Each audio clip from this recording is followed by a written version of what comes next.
Dr. Dade Rubai Misbahul Alam MPD. Yang saya hormati Ketua DPD Kabupaten Subang Andi Sebastian Abadi SPSI GRMM. Yang saya hormati para Ketua DKM dan para pengurus masjid se-Kabupaten Subang, perwakilan lembaga-lembaga non-masjid, serta tokoh agama, masyarakat, dan para ustadz. Alhamdulillah.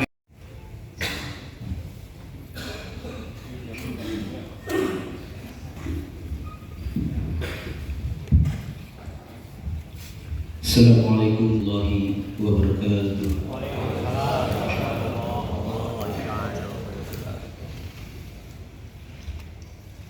A'udzu billahi minasyaitonir rajim.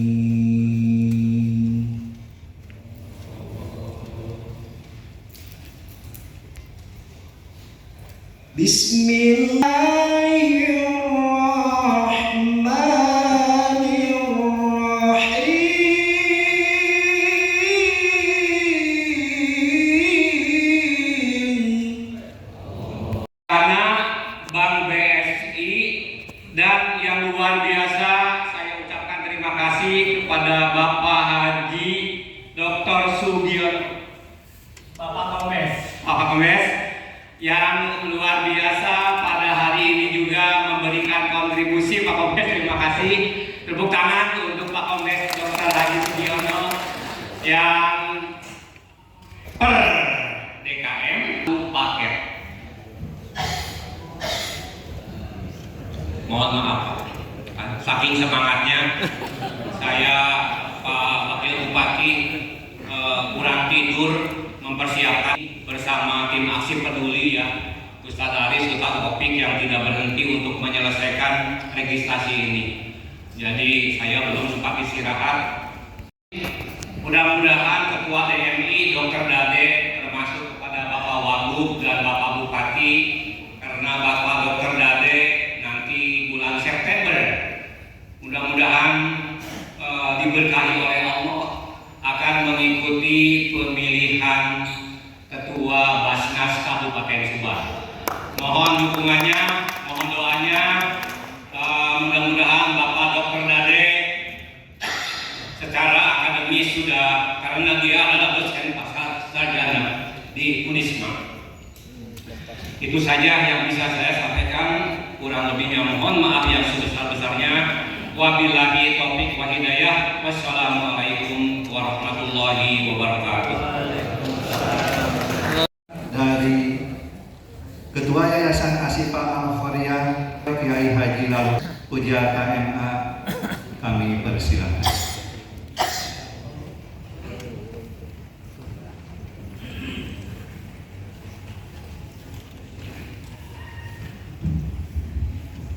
Bismillahirrahmanirrahim. Assalamualaikum warahmatullahi wabarakatuh.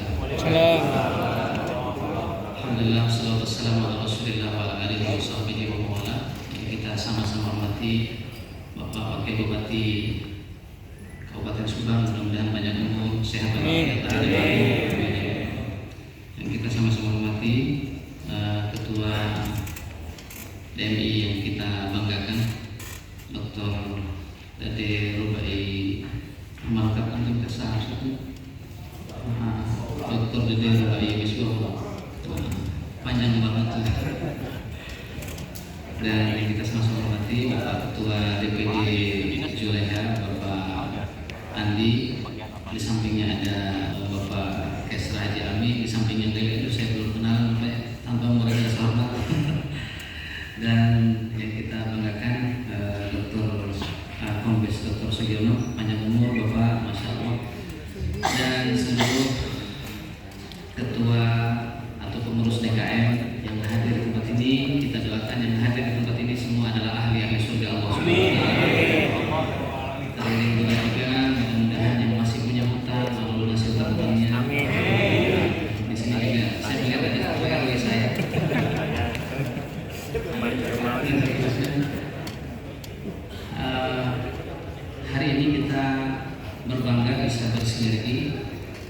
sinergi yang sangat-sangat luar biasa, dan ini adalah amanah dari pencapaian visi pemerintah Kabupaten Subang yang sangat luar biasa. Subang ngabret dan bersinergi dengan masyarakat 1.900 sekian, dan sebenarnya potensi yang ada kalau kita mau data masjid seluruh Subang itu, Kabupaten Subang itu bisa mencapai 6 ribuan masjid. Allahu Akbar.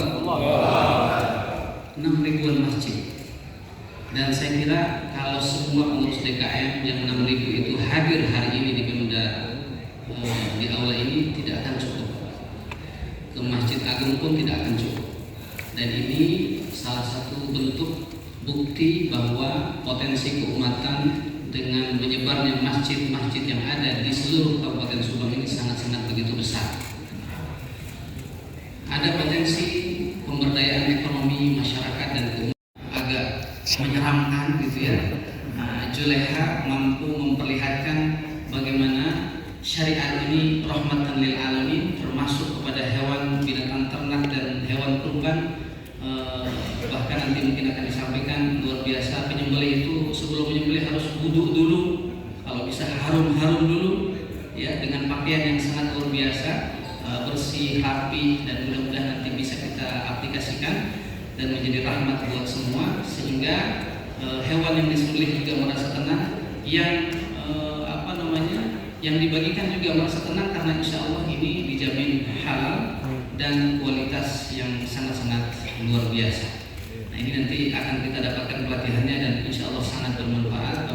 Begitu luar biasa, karena kami di Yayasan Ashifa adalah yayasan yang bergerak dalam bidang dakwah dan sosial termasuk pendidikan, dan kami sangat-sangat siap berkolaborasi dan bersinergi dengan semua pihak untuk seluruh program-program dakwah dan sosial, insya Allah. Alhamdulillah kita sudah ada lembaga ambil zakat dan itu sudah dapat izin sebagai LASDA, LAS daerah, dan insya Allah mohon doanya sekarang OTW menjadi LAS provinsi, dan ke depan insya Allah kita sedang mengarah ke LAS nasional insya Allah, dan mohon doanya juga kami sedang merintis universitas. Sekarang sudah ada sekolah tinggi, OTW institut tahun ini insya Allah institut, dan ke depan insya Allah universitas, dan mudah-mudahan ini menjadi dan membawa keberkahan buat masyarakat Subang khususnya, Jawa Barat dan Indonesia insya Allah. Jazakumullah khair, teriring doa mudah-mudahan yang hadir di tempat ini panjang umur semua, sehat dan batin, dan semua doa-doanya terkabul oleh Allah Subhanahu wa taala. Hayyakumullah wa barakallahu fikum, wallahu muwaffiq ila aqwamit thoriq. Wassalamualaikum warahmatullahi wabarakatuh. Waalaikumsalam. Terima kasih Dr. Haji Lalu Agus Kejati.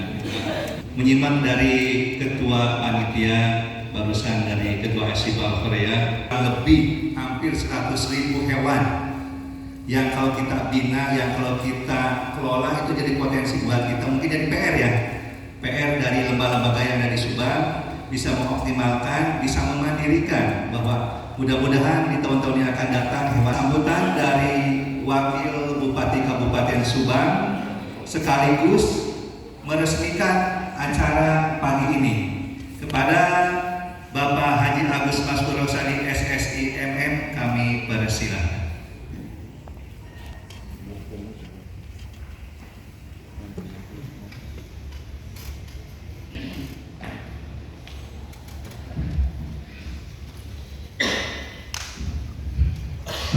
Bismillahirrahmanirrahim. Assalamualaikum warahmatullahi wabarakatuh. Alhamdulillah, alhamdulillahilladzi arsala rasulahu bil huda wa dinil haqq liyudhhirahu 'ala dini kullihi wa kafa billahi shahida. Asyhadu an la ilaha illallah wa la syarika lah, wa asyhadu anna Muhammadan abduhu wa rasuluhu la nabiyya ba'da. Allahumma shalli wa sallim ala sayyidina Muhammadin abdillah wa ala alihi wa sahbihi wa man tabi'ahum bi ihsan ila yaumil qiyamah. Amma ba'd. Yang saya hormati Ketua Yayasan akan disembelih begitu ya, karena kesakitannya. Jadi ini kan sudah menyakitkan dong, menyembelih tapi dengan cara yang baik. Mungkin ini hanya satu kasus, tapi di tempat lain juga karena ngejar waktu biasanya.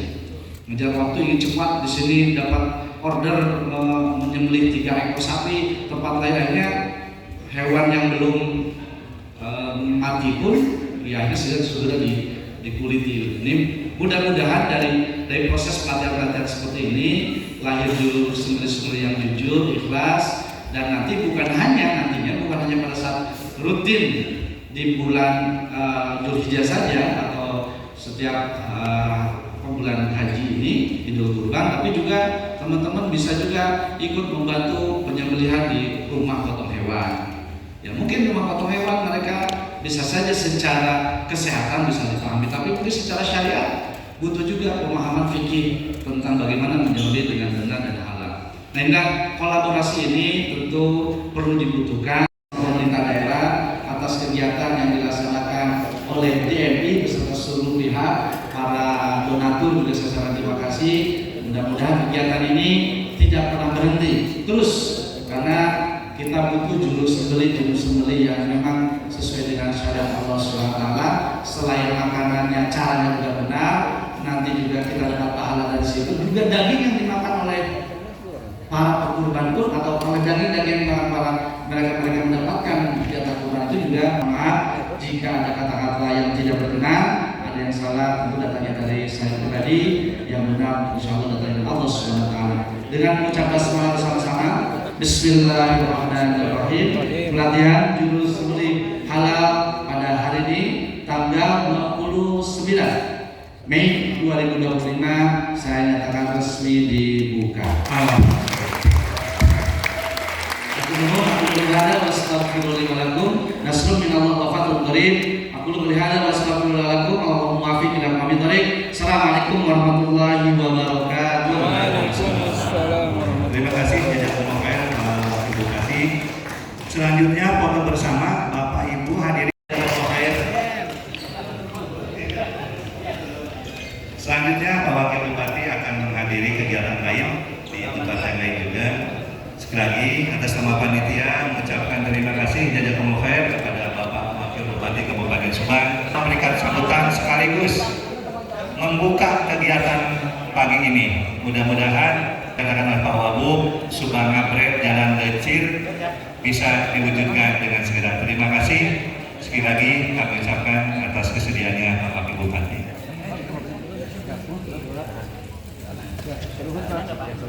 Perlu diketahui acara ini Yayasan Asipa melalui Asipa Peduli Juleha Subang didukung oleh Cahaya Roda Basnas Kabupaten Subang, PT Dahana, Bank BSI, dan secara pribadi dari Bapak Kombes Penerangan Bapak Sugiono. Acara selanjutnya kami persilahkan kepada pemateri yang pertama, yaitu tentang fikih kurban yang akan disampaikan oleh Ketua DMI Dr. Dade Rubai Misbahul MPD. Kami persilahkan.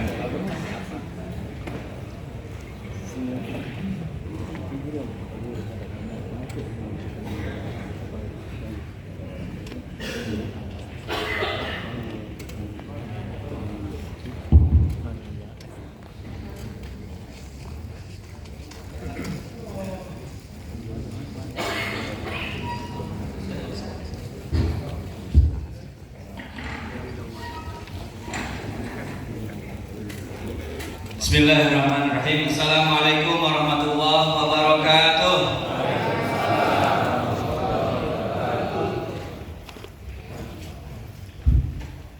Saya mau kasih dia. Jadi kalau saya sebutkan Masjid Kabupaten Subang, jawab ya. Masjidnya makmur, jamaahnya subur.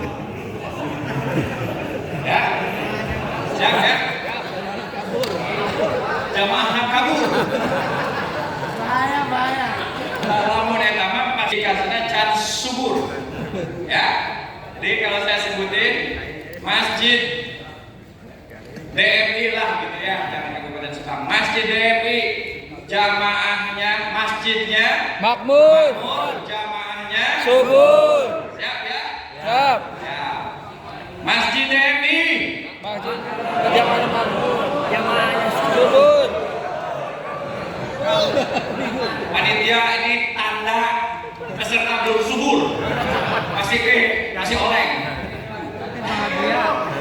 Kasih oleng. Ya. Baik, insya Allah nanti sambil jalan acaranya, konsumsi mah insya Allah tidak akan kekurangan. Ya, konsumsi tidak akan kekurangan. Makanya nanti sambil berjalan, panitia nanti bisa memberikan atau nanti teknisnya mau gimana prasmanan itu terserah. Yang pasti insya Allah sampai jam 12 ini para peserta insya Allah akan subur. Makanya jangan sampai kabur sebelum acara selesai. Sampai sebelum zuhur.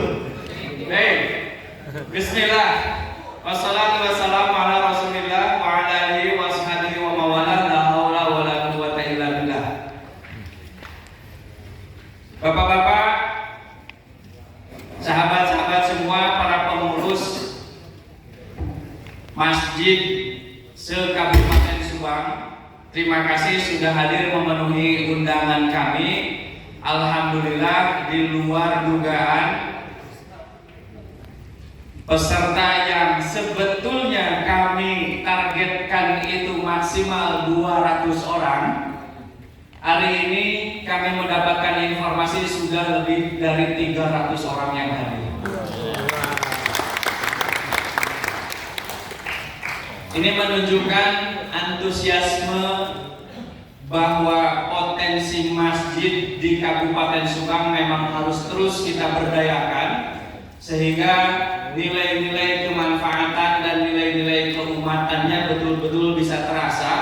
Karena dari masjid, potensi keumatan itu bukan hanya dalam sisi ritual mahdoh ibadah saja, tetapi di dalamnya banyak potensi-potensi ekonomi, ya, potensi pendidikan, bahkan potensi-potensi alam yang ada di tingkat DKM masing-masing. Saya lihat juga begitu sangat luar biasa, banyak sekali. Sehingga BMI merasa perlu salah satu di antaranya untuk meningkatkan potensi-potensi yang ada di daerah atau di masjid-masjid itu, ada kegiatan setiap malam minggu namanya ngopi mangku. Ngopi mangku itu di antara materi-materi yang disampaikannya kaitannya dengan satu, tentang tumbuhan dan tanaman, tentang kesehatan, tentang teknologi. Itu disampaikan oleh para pemateri-pemateri kita dalam acara ngobrol di malam minggu di Masjid Agung. Ya. Oleh karenanya silakan yang dekat paling tidak yang daerah Subang Kota, malam mingguannya di Masjid Agung saja, sebelum nanti menjadi jamaah pengisi jamaah alun-alun, ya. Sebelum mengisi jadi jamaah alun-alun, maghrib ya ngisi dulu di Masjid Agung. Nah, ini sekedar informasi. Sudah ada? Atau yang sudah ikut bersama DMI hanya sedikit, berarti kebanyakannya adalah yang belum. Kira-kira apa harapannya sekarang mau ikut? Begitu sangat membeludak. Ada yang mau menyampaikan satu orang? Apa Pak? Terima kasih. Saya ingin mengetahui Toto Kromo bagaimana caranya melihat langkah itu sempat sesuai yang di situ, agar kita binatang hewan itu dipotong dengan halal, tidak menyiksa gitu Pak. Jadi kita perlu doanya apa yang perlu saya ketahui. Terima kasih Pak. Baik, terima kasih. Alhamdulillah. Surprise. Nanti nah, ini memang luar biasa tuntutannya. Langsung surprise. Langsung. Panitia kita di Mekah. Alhamdulillah. Surprise. Langsung. Sudah disembelih dan jadi daging. Alhamdulillah.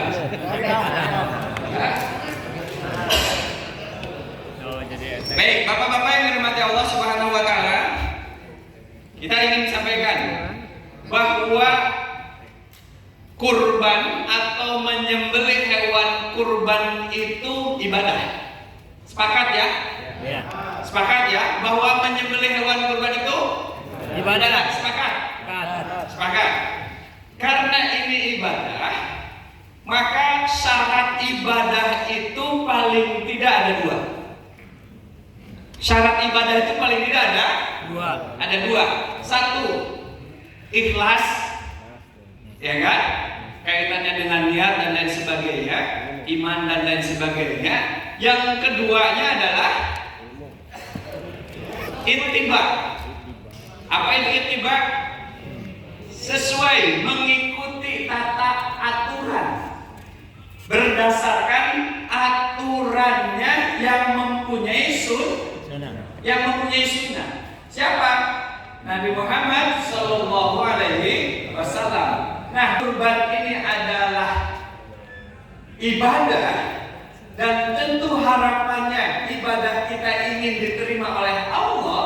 Maka 2 hal itu yang kemudian harus kita betul-betul kuatkan dalam hati kita. Termasuk hari ini kita datang di aula ini, niatnya harus ikhlas dulu, ya. Jadi bukan karena bedogna, bukan karena doorpressnya, dan memang teu aya bedogna. Nah, kaget ya. Justru hari ini kebanyakan yang tadi disampaikan oleh Pak Wagub, saya berkeliling ke beberapa masjid-masjid, bahkan kemudian mendapatkan kiriman video pada waktu hari penyembelihan. Banyak sekali mereka yang dengan keberaniannya bisa menyembelih, mau menyembelih, tapi di luar syariat. Banyak sekali, nyalinya besar, keberaniannya ada, ya.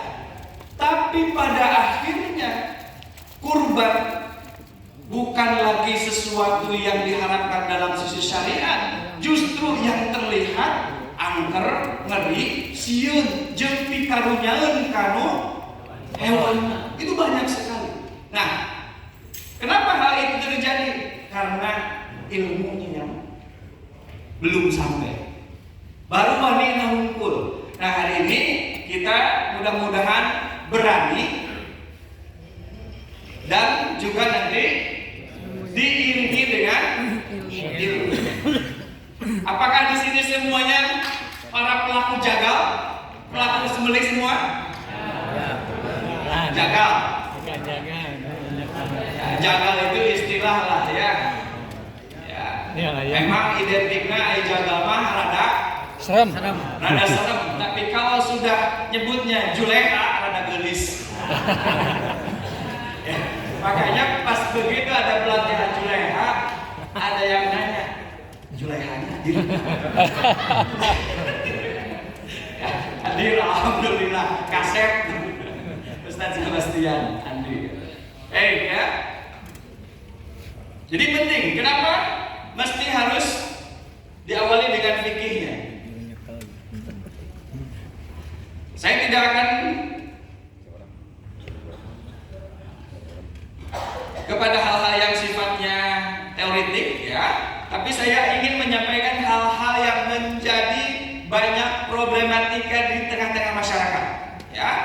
Jadi tema-temanya, tema-tema yang nanti saya akan sampaikan, banyak bermunculan pertanyaan di tengah-tengah masyarakat saja.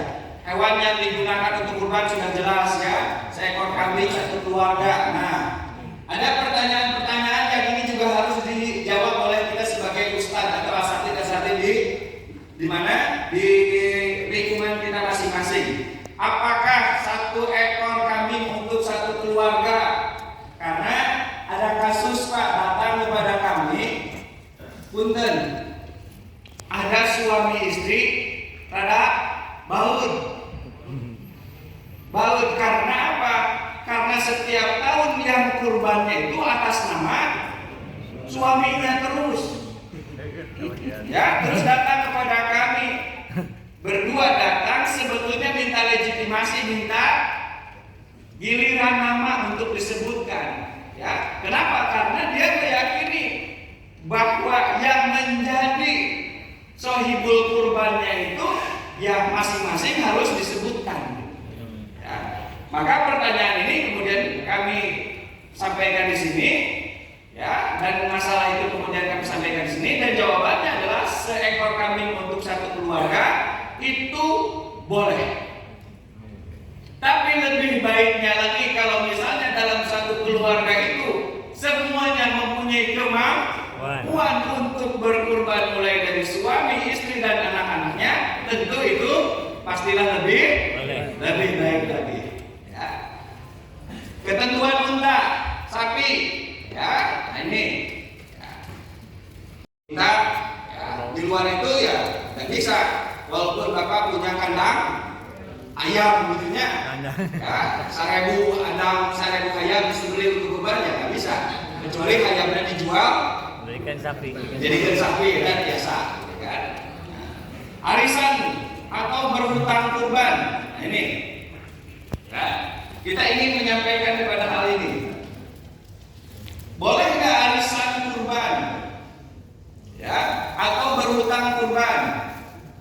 Mengadakan arisan dalam berkurban ya, itu masuk dalam kategori hutang ya. Sementara kalau kemudian kita melihat beberapa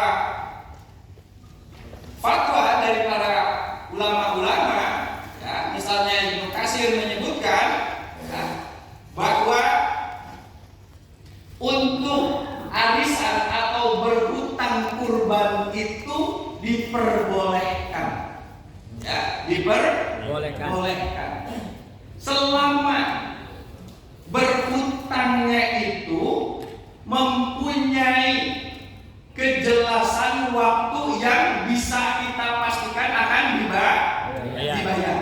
Misalnya bapak hari ini ingin berkurban tapi belum punya uangnya, tapi bapak sudah punya ancer-ancer akan ada gusuran tanah misalnya, atau besok dapat warisan, ya kan? Bulan Oktober misalnya, dibayar pada bulan Oktober boleh, ya boleh. Oleh karena itu di Asyifa nih, di Asyifa salah satu diantaranya mana teman-teman Asyifa, ya di Asyifa itu ada kurban, bahasa saya, kalau bahasa saya kurban pay letter. Kurban yang nantinya itu dibayar kemudian nanti, ya. Kenapa? Karena di Asyifa itu ternyata luar biasa, difasilitasi bagi siapa saja yang ingin berkurban, khususnya tentu orang-orang Asyifa mungkin ya. Ya. Kalau kemudian mau berkurban, kemudian nanti dicicil, ya dicicil. Nah, ini luar biasa. Artinya memang diperbolehkan. Ya. Lebih utama melunasi hutang atau daripada kurban? Kira-kira bapak mau bayar dulu hutang atau mau kurban dulu pak? Bayar hutang. Bayar hutang dulu, kurban dulu. Nah ini berdasarkan fatwa-fatwanya. Ya.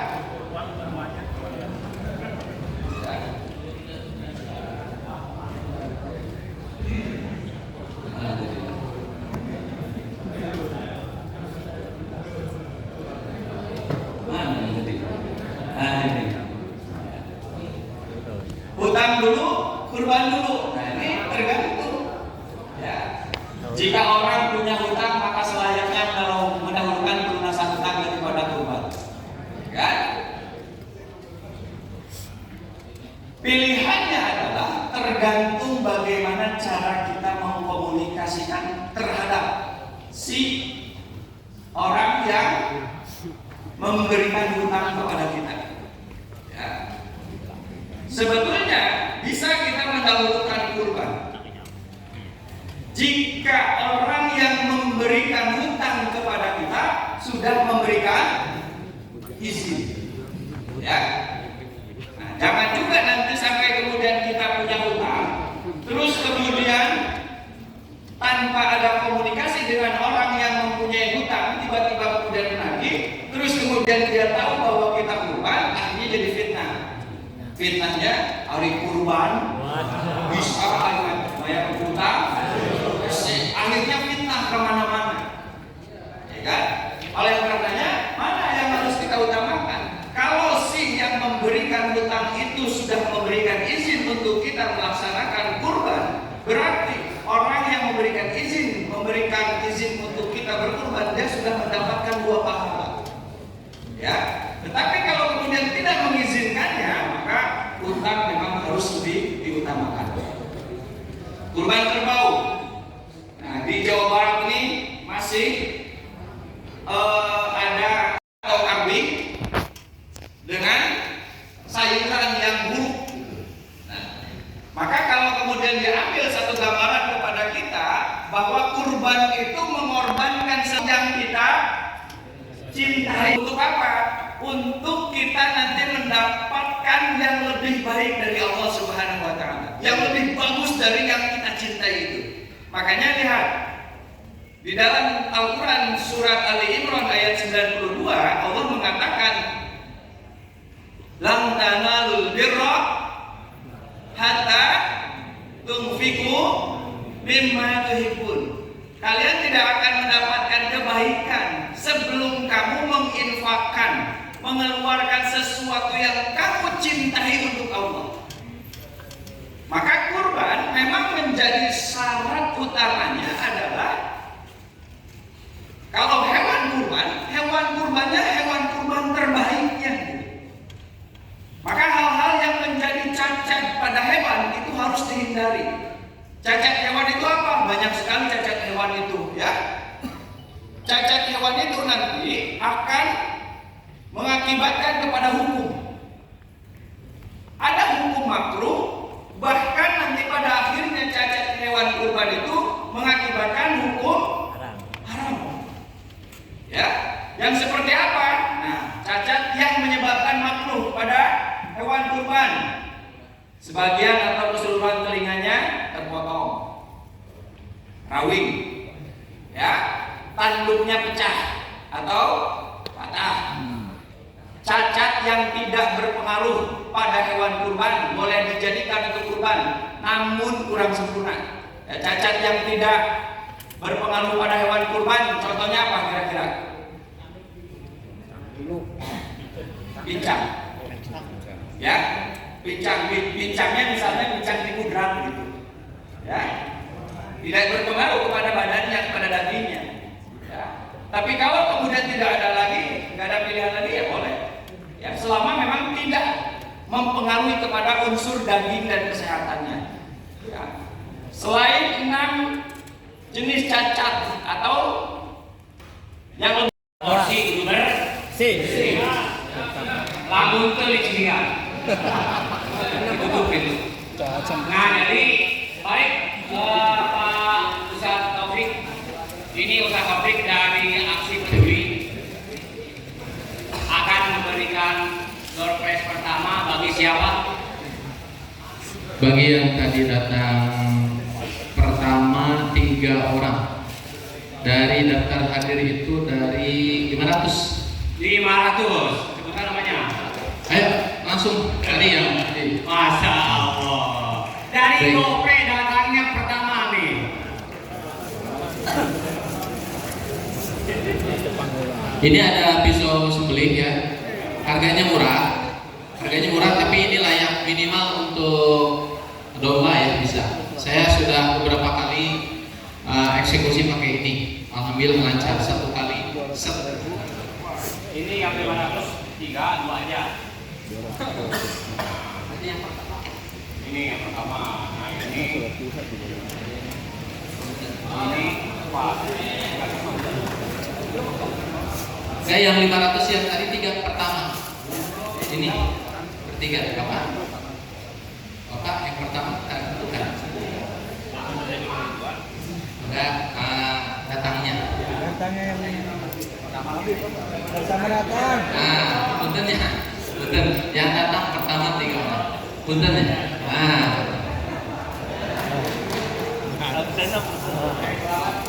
Siap. Saya titip itu pisau, jangan sampai membelah hati istri. Baik door prize. Berikutnya ada rendang ya. Ini dari Asyifa Peduli, ada korban bermakna, ada rendang. Salah nanti dapat 2. Jadi salah satunya mungkin Bapak bisa ikut kegiatan kurban di Asyifa boleh ya.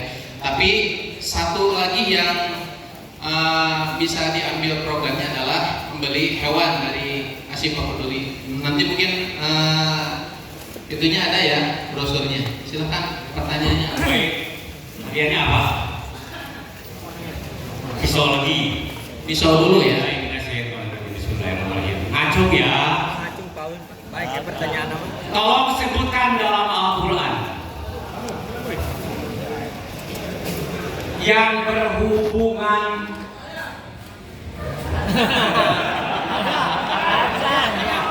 duduk dulu. Yang berhubungan ayat dan surat yang berhubungan dengan kurban. Coba hadir lagi. Surat apa? Kenal lo. India.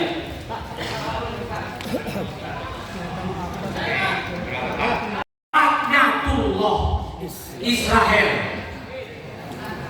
Inggris saja sudah membenci, Belanda saja sudah membenci, Prancis saja sudah membenci.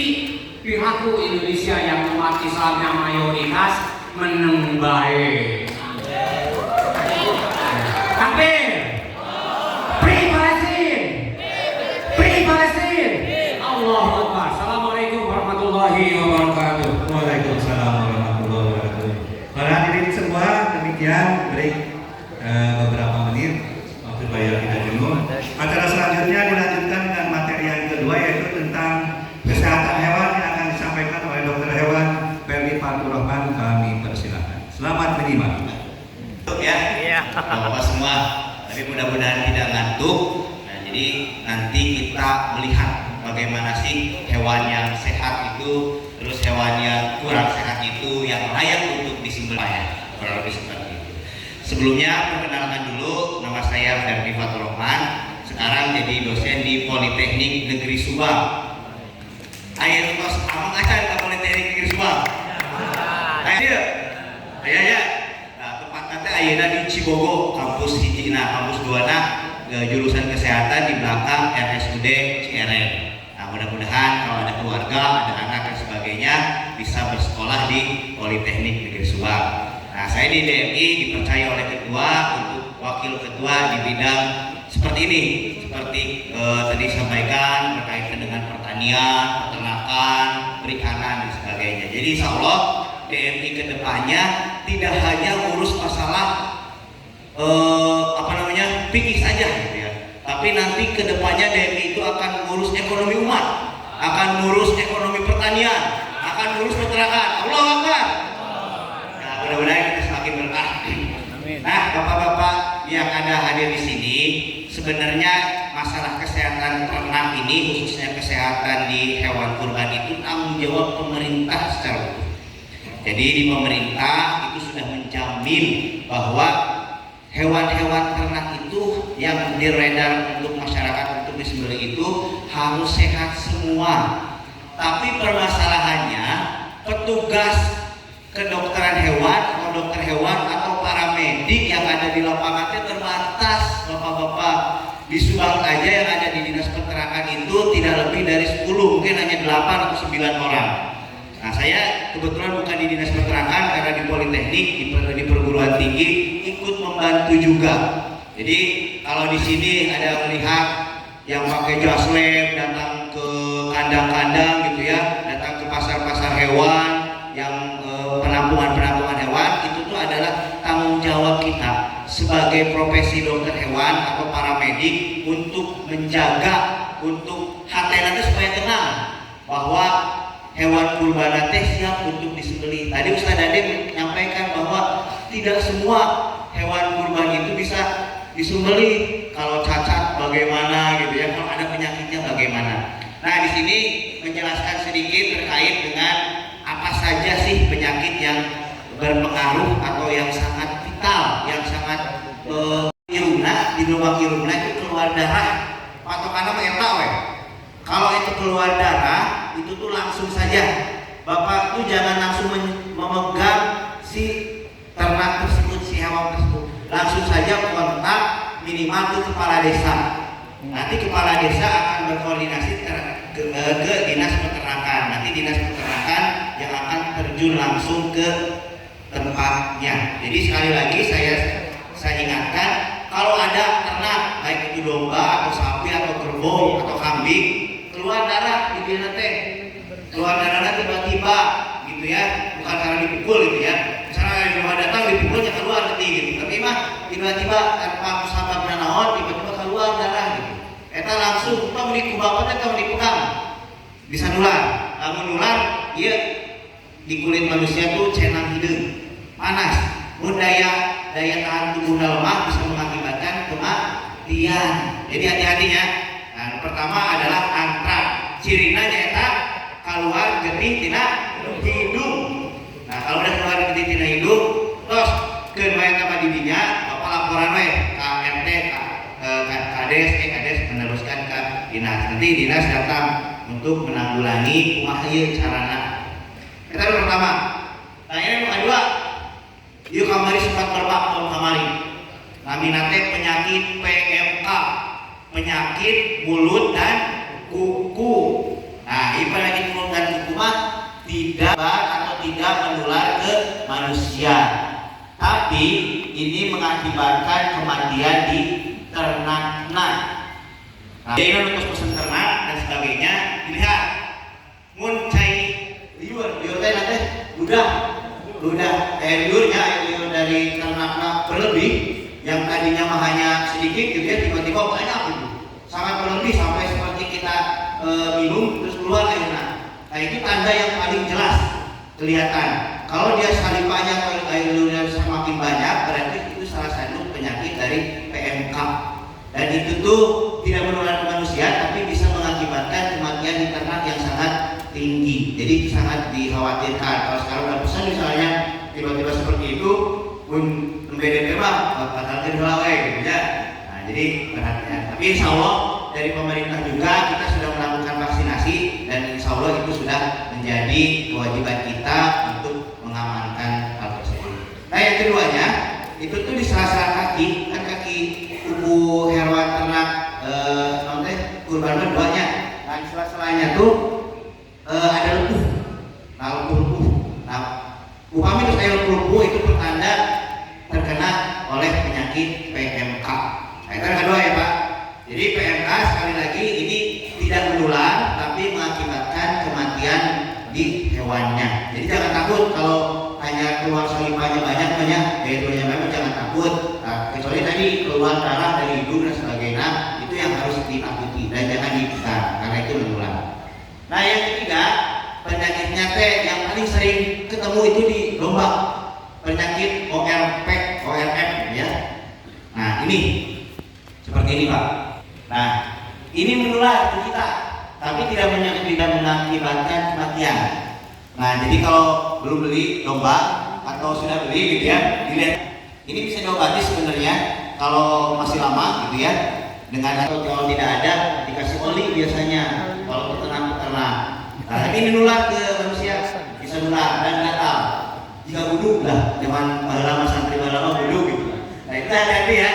Jadi kalau melihat seperti ini harus hati-hati. Tapi ini tidak mengakibatkan kematian baik itu di hewan maupun di kita. Cuma kita jadi tidak nyaman saja gitu kan, menyembelih jadi berubah gitu kan. Nah, mudah-mudahan ini bisa diantisipasi. Jadi, nah ini yang terakhir. Nah, ini kalau kita mah di matanya tuh warna kuning Pak, warna merah jambu. Biasanya kalau kita mah kayak laman, ada lamannya di matanya itu. Tapi selamatnya kalau di manusia mah kayak katarak gitu, kayak pita. Nah, tadi juga di Ustaz Dade kan sudah menyebutkan bahwa hewan ternak tidak boleh buta. Nah, ini diakibatkan oleh penyakit ini. Ini banyak Pak terjadi. Jadi seleksi saja nanti yang akan diberi. Nah, itu penyakit-penyakit yang perlu Bapak di sini perhatikan itu ada 4 tadi. Pertama antrak, kedua PMK, ketiga ORF, gitu ya, WF, dan yang ketiga adalah yang keempat adalah BPS. Nah, itu itu ya, ini sedikit informasi saja. Bapak-bapak 30 tahun lebih lanjut, berarti kalau sudah ada tanda-tanda seperti itu perlu diwaspadai. Silakan menghubungi ketua DMI juga nih, bisa dimotokan ke ketua DMI, nanti ketua DMI disampaikan ke saya ini sudah termasuk penyakit itu atau belum, gitu ya. Jadi beruntung. Matanya itu harus cerah. Tadi tidak pink, gitu kan, tidak ada lamatnya, dan hidungnya itu tidak kering, ya, tidak kering tapi tidak berair seperti PMK tadi. Tapi dia basahnya basah normal. Nah kalau kering itu bisa jadi dia berpenyakit juga, penyakitnya penyakit cacing. Nah ini secara singkat, dan jangan lupa sebelum disembelih itu harus diistirahatkan. Nah minimalnya itu kalau secara aturan itu 12 jam. Jadi kalau kamu beli ternak, jangan sampai kita mau kurbannya sekarang jam 8 misalnya ya, subuhnya baru datang gitu, atau setelah Idul Adha itu setelah sholat Id baru didatangkan. Jadi harus diistirahatkan dulu, harus ditenangkan dulu si hewannya supaya nanti si hewannya itu tenang dulu. Karena kalau si hewannya stres, pengeluaran darahnya itu tidak akan sempurna. Kalau pengeluaran darah tidak sempurna berarti kan ada bibit-bibit penyakit yang masih tertinggal di dalam daging, seperti itu ya. Oh ini kembali lagi. Nah ini kita lanjut lagi. Ini tadi sudah dibahas. Nah kalau tahun kemarin ini perlu diingat, domba yang sudah diperiksa oleh dinas atau instansi terkait itu dikasih kalung. Kalau sekarang karena mungkin kalungnya terbatas, itu ada surat keterangan kesehatan hewan, namanya SKKH. Jadi silakan saja ditanyakan apakah si ternak tersebut sudah ada SKKH-nya atau belum. Nah yang berikutnya ini tadi yang sudah sedikit dibahas oleh Ustadz Dade. Kita tidak bisa membodohi diri sendiri atau membodohi hewan ya. Kalau kambing umur setahun itu pasti dia sudah tumbuh gigi aslinya, bukan gigi susu lagi. Artinya gigi yang ini, yang dua di tengah itu. Kalau kambing domba itu cuma gigi bawah ya, tidak ada gigi atasnya. Tidak seperti kita ada gigi atasnya. Jadi kalau dilihat, oh ini mau ada gigi atasnya gitu ya, nggak ada. Jadi kalau ternak itu hanya gigi bawah. Nah tanda yang gigi yang dua di tengah itu tuh sudah mulak, sudah nggak ada atau sudah tumbuh yang baru. Tandanya itu dia berbeda sendiri dengan yang ini. Ini giginya lebih besar lagi, seperti itu ya. Makanya ini biasanya itu lebih dari 1 tahun. Tapi itu kalau dalam keadaan normal. Tadi Ustaz Dade sudah menyebutkan 6 bulan pun kalau tidak ada lagi gitu ya si ternak itu diperbolehkan secara syariat. Nah kalau sapi dan kerbau umur 2 tahun baru akan ganti si giginya itu. Jadi sangat gampang gitu ya melihatnya, itu tinggal dibuka saja si bibirnya, nanti akan kelihatan. Kalau giginya sudah yang 2 itu sudah nggak ada atau sudah tumbuh yang baru, berarti dia sudah memenuhi syarat secara syariat. 1 tahun untuk kambing domba, 2 tahun untuk kerbau atau sapi, seperti itu. Nah ini mungkin singkat saja. Jadi nanti minimal itu harus ada lubang dalam penggalian. Mungkin nanti Ustaz Andi akan lebih membahas terkait dengan penyembelihan lebih lanjut. Nah saya lanjut saja sampai ke sini. Ini penting, mungkin nanti Ustaz Andi juga akan menyampaikan. Jadi syaratnya itu 3 saluran itu terpotong Pak. Saluran pencernaan, saluran pernapasan, dan pembuluh darah. Ini tuh pembuluh darah Pak. Ini tuh harus terpotong. Tanda paling gampangnya, arteri sudah terpotong, itu tuh darah itu muncrat.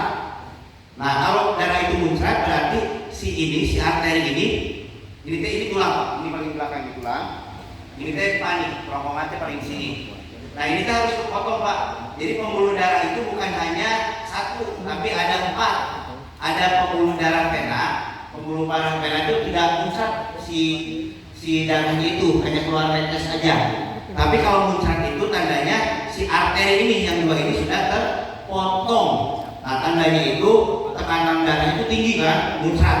Nah berarti tandanya si arteri ini sudah terpotong. Dan itu ada 2, sebelah kiri dan sebelah kanan. Jadi bukan hanya 1 Pak.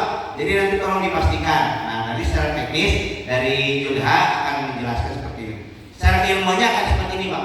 Jadi ada 1, 2 tambah 4. Jadi ada 6 saluran yang harus terpotong, yaitu saluran pencernaan, saluran pernapasan, dan pembuluh darah. Itu tuh harus terpotong. Tandanya paling gampang ada darah mancer, artinya arteri itu sudah terpotong di situ. Kalau sudah terpotong, insya Allah sudah aman, sudah ada mancer. Tapi harus dua, sisi kiri dan sisi kanan. Supaya apa sebenarnya? Supaya seluruh darah yang ada di hewan itu tuh keluar.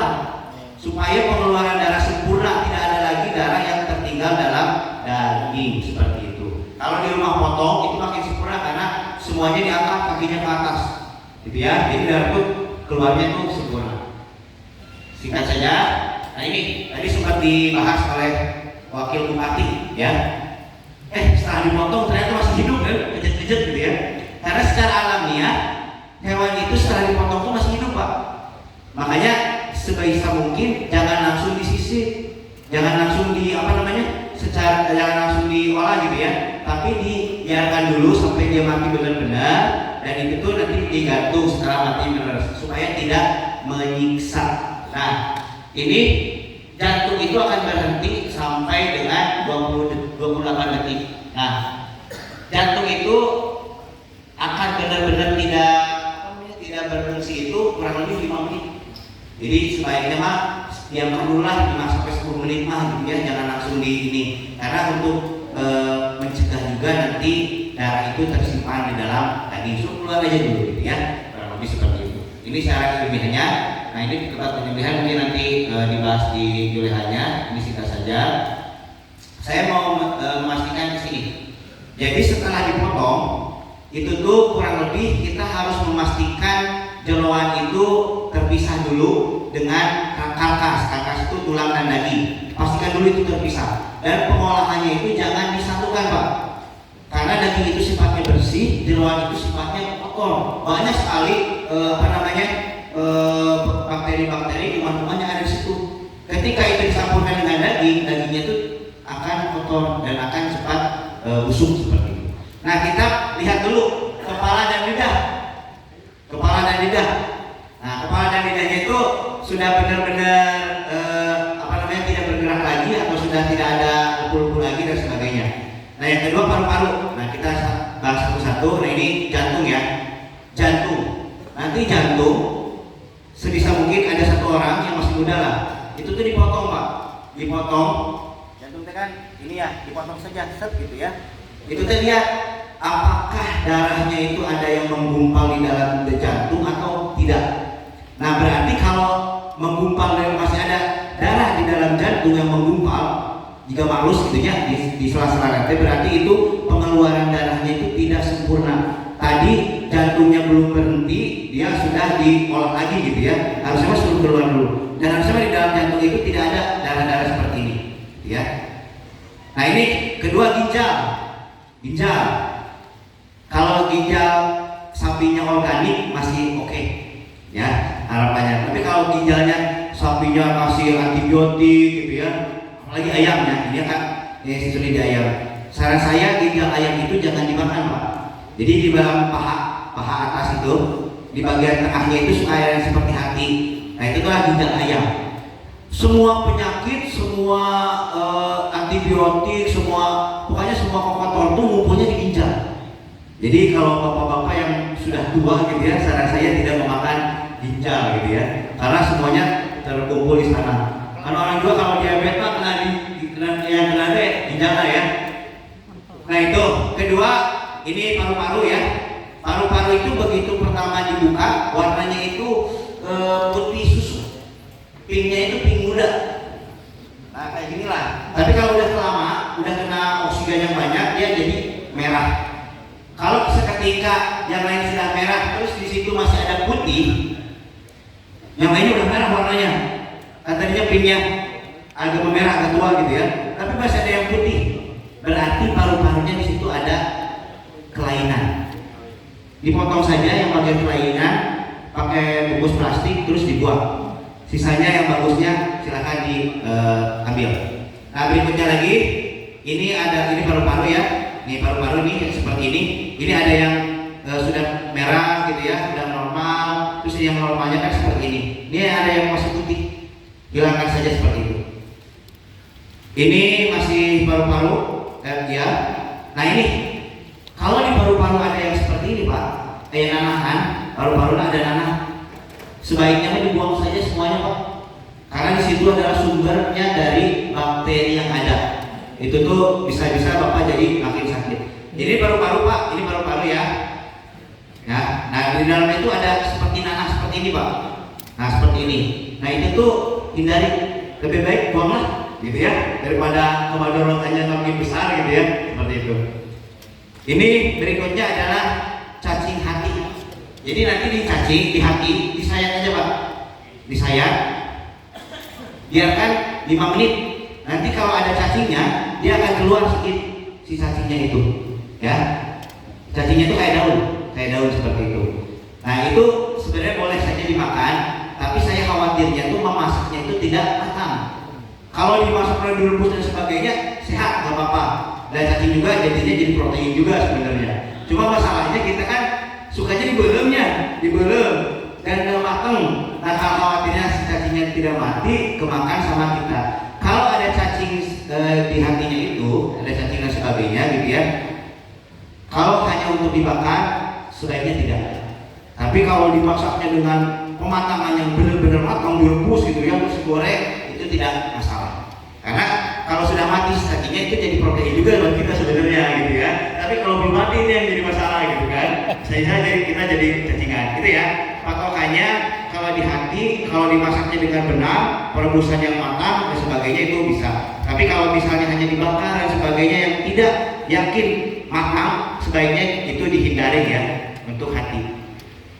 Nah ini seperti ini juga nih, di hati ini cacingnya seperti ini Pak, nanti akan keluar, disayat aja pakai pisau itu si hatinya itu nanti akan keluar seperti ini, kayak daun.